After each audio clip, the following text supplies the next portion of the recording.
So welcome everyone to our Study Abroad podcast series. So today we have Abhishek, who is right now working in Europe, and we'll be knowing his journey from IST Shipur to Europe and about his studies and exchanges, etc. So welcome Abhishek to our podcast. Thank you so much, Vishal. So Abhishek, the very first question we have for you is, when was the very first time you thought that you should go for any abroad exposure or study abroad experience? Perfect. So during my bachelor's time, I studied from IST, and like we used to go for internships after our third years, fourth years. So just after my second year, I went to like work under CM Arvind Kejriwal, and then I thought, okay, I've done in India enough now. I want to go outside. So during my final year, just after completion, I went for the exchange program at NUS Singapore and Cambridge. But due to COVID, I had to do it online, so I didn't get the chance. Uh, to be honest, I didn't have that plan to go out to study full time masters there. I took admissions to Lucknow, but one of the board advisor asked, like, suggested me to go abroad for my management studies. Then I finally opted ESMT in Germany to do. Yeah, so this is how I came. And while you are applying to ESMT Berlin in Germany, did you also apply to few more colleges, or was this the only application you did? So I applied in three colleges. The one of them was ESMT, the second one was HEC Paris, and the third one was Just Business School Cambridge. So all three in Europe. Okay, okay. So you had three applications, and what documentation and tests that you needed for to apply to these colleges, universities? So you have to have, like, basically three, four things are the core to get admission into any top B school. The first one is like your profile. Your profile should be good. Your extracurriculum, maybe your interest towards management or maybe strategy or entrepreneurship stuff. I was doing entrepreneurship. I think we met in the past as well. And yeah, then we need letter of recommendations from the professors or from the workplace where you work from. Then you need a GRE GMAT scores, and the fourth thing is IELTS or TOEFL.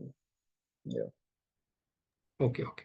And how was your preparation for all these tests? When did you finish this test? Yeah, so actually I was preparing for CAT. I scored, like, I had like good maths from starting itself. So my main focus was English because I come from like a background I come from like government school background, so we had never used to speak English that time. So that was one of the concern for me. But yeah, I was preparing for CAT. After CAT, I started preparing for GMAT, but finally I gave GRE.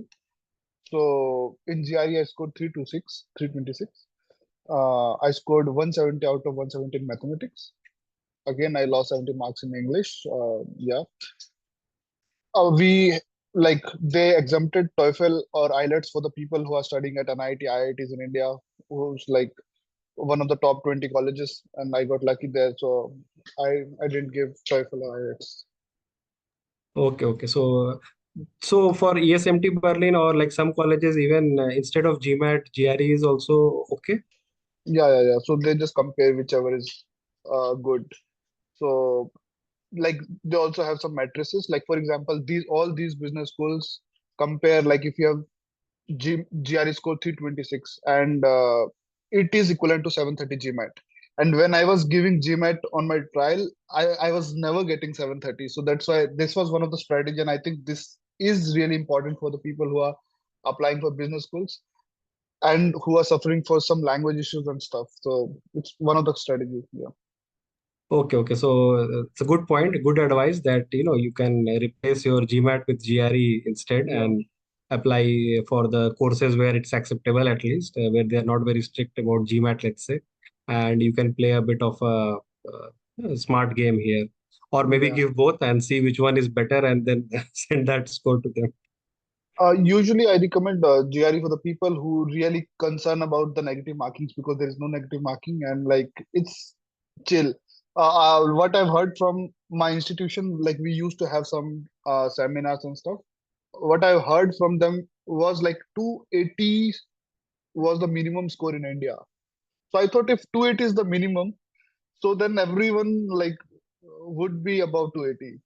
So I just then I thought, okay, let's shift to GMAT to GRE, and it worked well. Yeah, Okay, okay, that's good.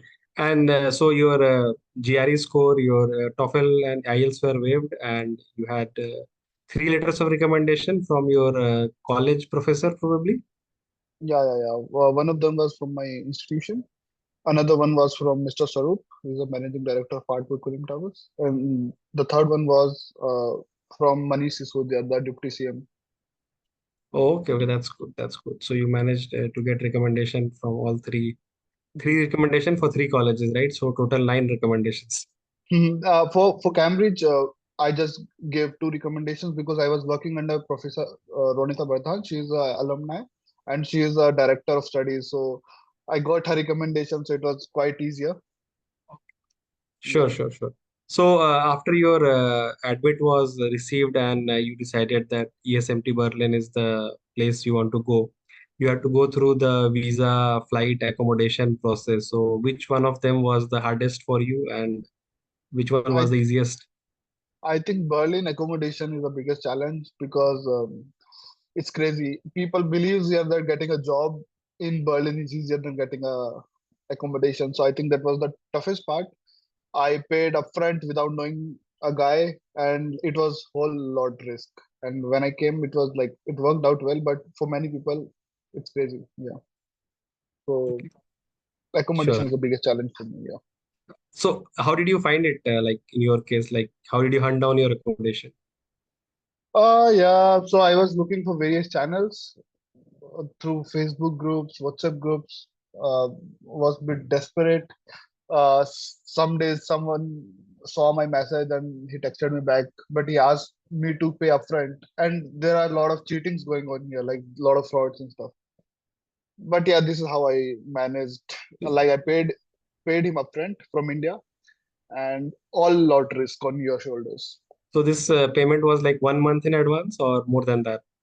No, yeah, it was nearly a month in advance. Okay, okay. So it was like a leap of faith. You took the like a Yeah, risk yeah. that okay, fine, let's see Because, whatever happens. yeah, because I was not getting anything, and mostly in my budget. Indians usually they do care about budget, so yeah, I was not getting anything, so I just thought let's took a risk, and yeah. You didn't think about like going there and like staying in some hostel for a few days and then finding accommodation. So that thing came to your mind or nothing like that? Uh, it was the last option. To be honest, I was earning that time, so I just thought let's take this risk. If I had to lose 30,000, it's fine. I'll take that risk, and I took. Okay, okay. And the visa process was quite smooth, the easiest, or For me, I think it was easy at the tough same time because I did everything myself and I was taking it too lightly. And on the date of appointment, I missed so many documents. So, but luckily, I managed anyhow there. So this was not at all a suggestion from my side, but it's always better to plan in advance. But it's not that tough. People believe it's really tough, but I believe if you have all documents, everything in fine in place, it's all good. and where did you submit this document at the very first place? So we have to book an appointment of VFS. So we have to go to VFS center. Then yeah, there we have to submit our documents. Yeah. Okay. Good for the people who are living in Kolkata because you don't have to go again for stamping. It comes all together. Because any metro probably which has a VFS office or any city will be okay, easier relatively. Yeah. And which flight did you choose and why? How did you come to that flight choice? I booked Qatar Airways and it was one of the choices because they were allowing me extra baggage. So it's one of the concern. And I think that's what these days Air India is targeting. So they are allowing extra baggage and more weight. Uh, and to be honest, like they were bit more like because that was a COVID time and they were a bit more secured than other airlines. So I just took the risk. Sure, sure. So this was your first international flight that you took, Qatar Airways to Berlin. Not exactly, but you can say I've been to the nearby countries, surrounded countries. But yeah, in Europe it was one.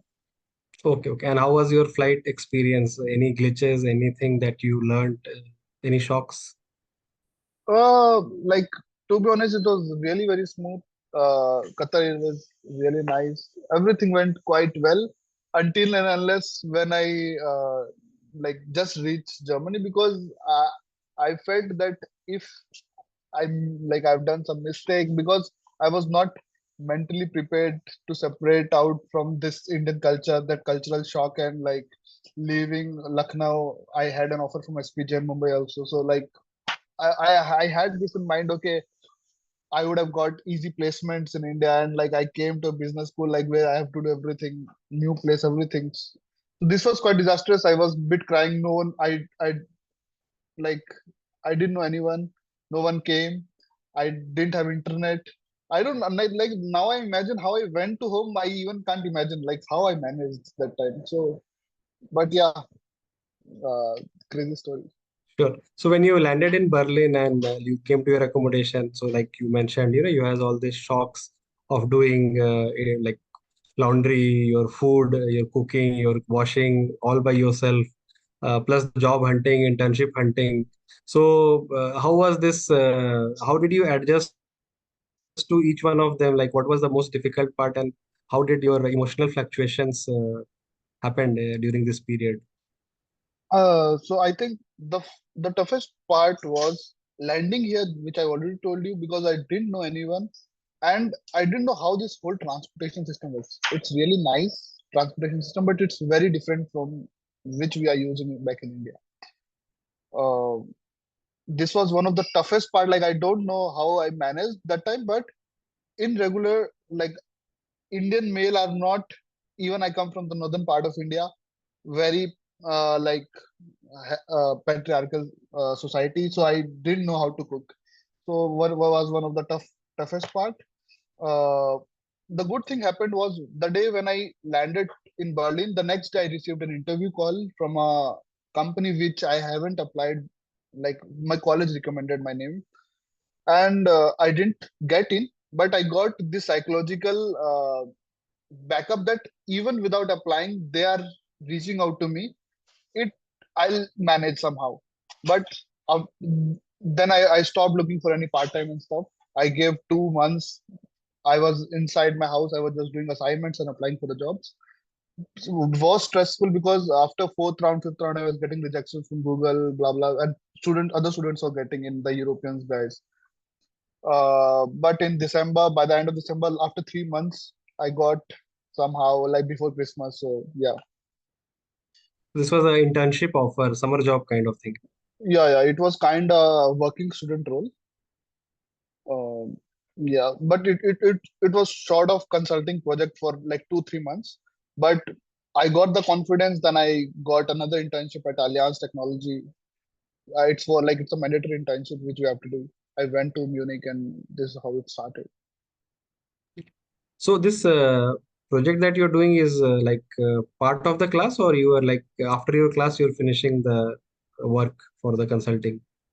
So from the first day itself, I started working for few projects given by our institution. It was like pro bono consulting work. It's for free. You have to contribute if you want to make a profile strong. And this is how I started, like getting a free projects. But in December, the one which I mentioned, it was a paid one, which I found myself also.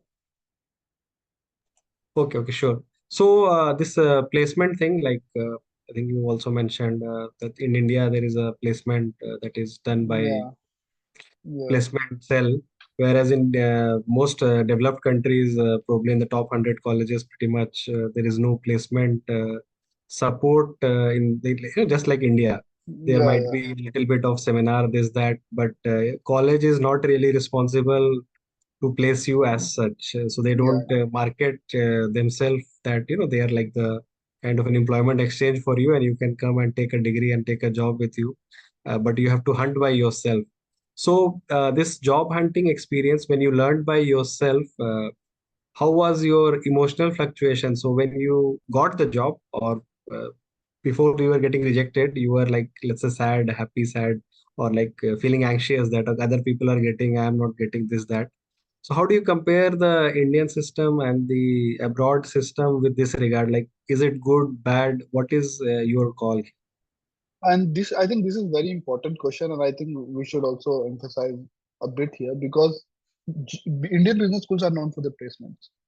Uh, During the month of December, stuff like early December, I got rejection from Google, which I was like literally expecting. This was the fifth round, and they rejected me in the fifth round. And few of my friends who went to IIMs, they got placement on the day zero. Even a friend of mine, they said it opened and it closed in half an hour. So in half an hour, he got job from L&T, and like it was really crazy. So and his salary was even good, like 1.5, 2 lakhs per month. And I thought like, okay, what the hell like we are doing? And I a bit shocked. I applied, even though that time when I was getting a lot of rejection, I thought let's apply to India. And but then I thought, okay, but I have paid more than them. Like I paid like 2.5x than what they are paying in India. I have to get some really good here. It was really, really stressful, and you never know what will happen. But suddenly, good news starts coming in. I got three internships altogether.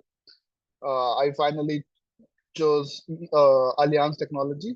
But this was like really, if someone is coming to Europe, they should have this back in mind. It's always stressful. It looks like very easy, but every second you are feeling something, and for months you are feeling the same. And but when you once you get in, you get good exposure. Like I've been talking to friends of mine who are doing internships at in India as well as mine. It was like completely different ecosystem.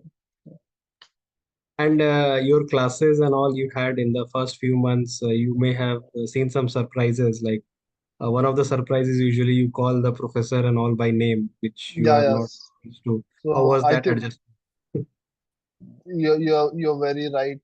It was very tough, and he literally said, Indian students, when I'm coming in, don't call me professor or sir, call me by my name. So it was quite a cultural shock, but this is how we manage, and now it's a habit. Even we are calling our CEOs by our name.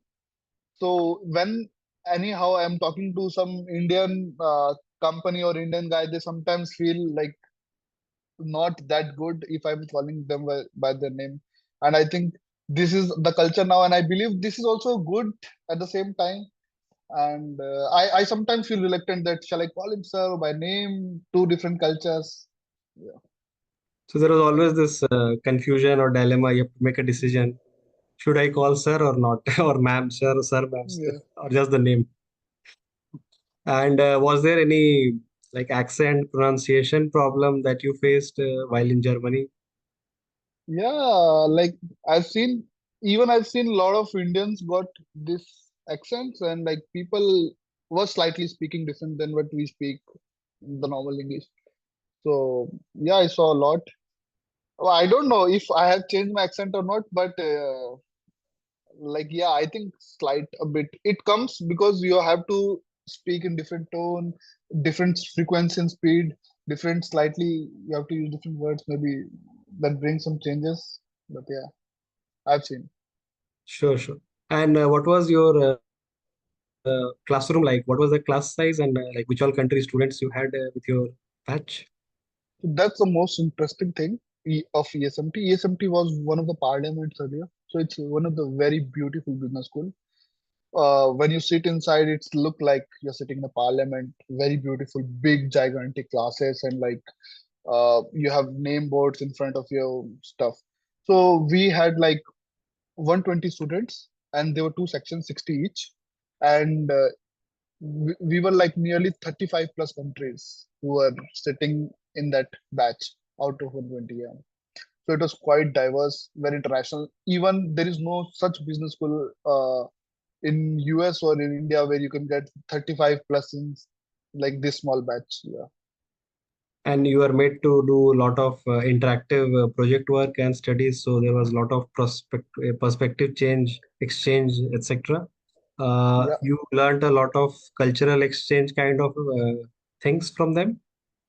Yeah. So the course curriculum designed by ESMT is really nice, and that's one of the main reason why I chose ESMT over Cambridge.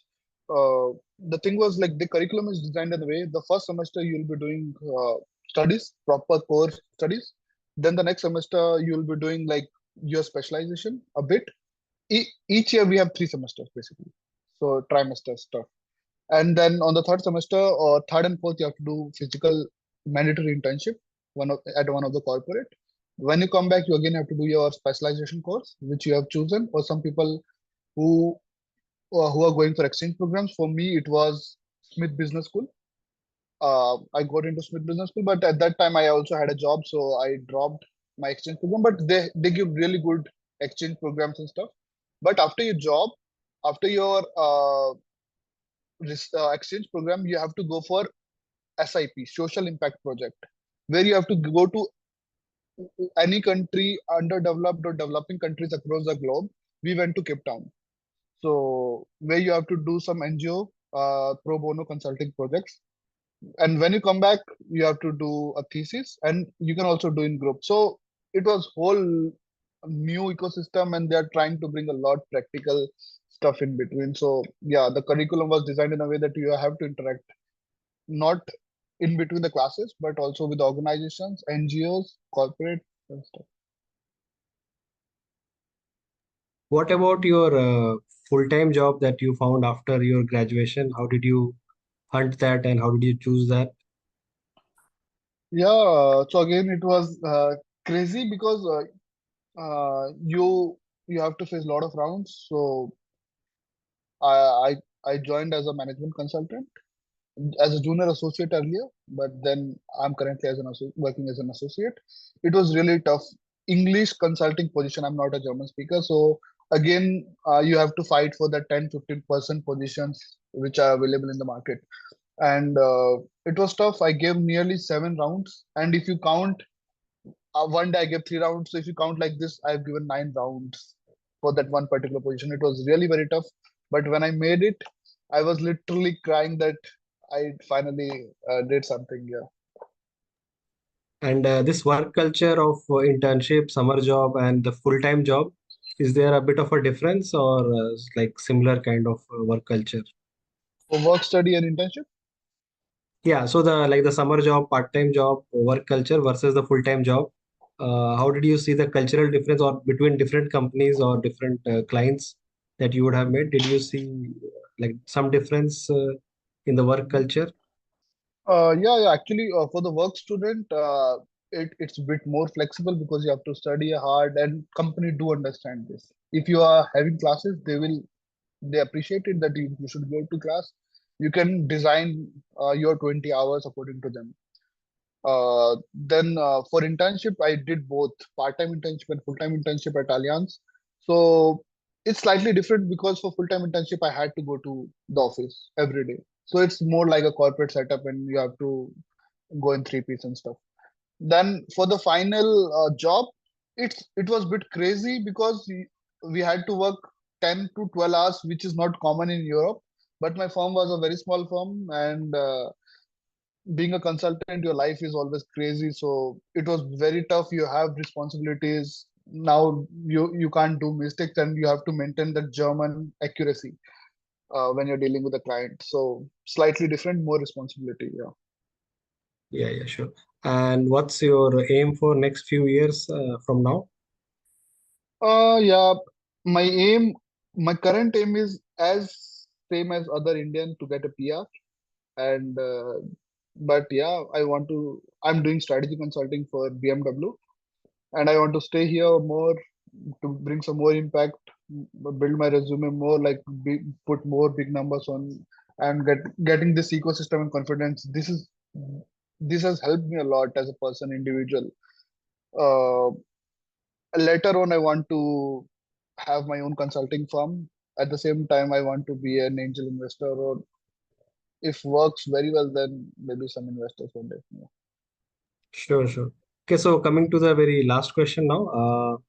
So what tip what are the some specific tips you would like to give your junior, let's say from IST Shipur or even India, whoever is pursuing or aspiring to pursue ESMT Berlin or similar college? Any specific tip to them, like which you thought you should have or you have maybe, but others don't have. So some things that to fill the gap. Yeah, so final words would be like, if you're coming to Europe in general, come to only top business schools. People do say that school doesn't matter here because during hiring they really don't care. But when you are studying between the top brains, top minds, when you have your faculty is coming from the G20's head or the chancellor's advisor, chief advisor, or lot many people, you'll get lot different exposure. That's one thing. Second thing, your course curriculum is designed. If you're coming to the top business school, it has designed in a way that you'll getting a lot of practical exposure with you. Third thing is you have to come out from your comfort zone, like we say panic zone. You have to do everything alone, and like so much pressure gonna come in the process. But when you'll complete this, it lot more comfortable and different story. I've seen people from IIMs or the top business school in India.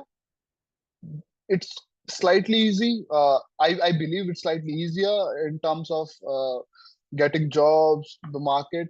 But still, when you see the long term, the more risk comes with more reward. So yeah, Yeah, but that's also great. take back your risk calculations before. And if anyhow you're unable to find a job or stuff, you should have this backup in the mind. Yeah, yeah, no, it's good advice. More risk, more reward kind of thing.